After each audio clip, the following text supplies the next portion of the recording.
I want you to think of a time in your life when perhaps you exited or entered a building any other way than the door. John chapter 10 verse 1 says, "Most assuredly I say to you, he who does not enter the sheepfold by the door, but climbs up some other way, the same is a thief and a robber."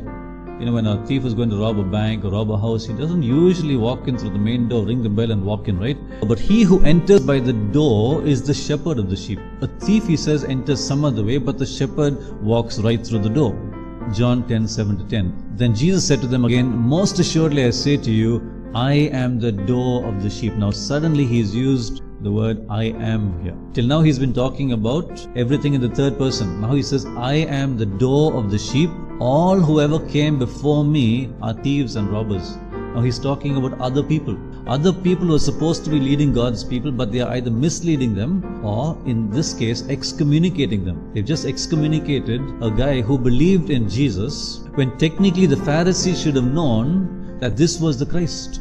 They knew the scriptures. They knew everything. They were supposed to be preparing God's people for His coming, but instead, they were the ones rejecting Him as Son of God, as Christ, as Messiah, as Lord.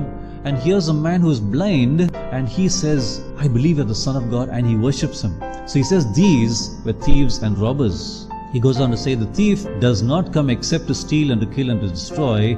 I have come that they may have life and that they may have it more abundantly." Very often this verse is used to refer to the devil. This is not what he's referring to. He's saying if anyone comes in some other way, you're basically coming in to kill or to steal or to destroy the sheep.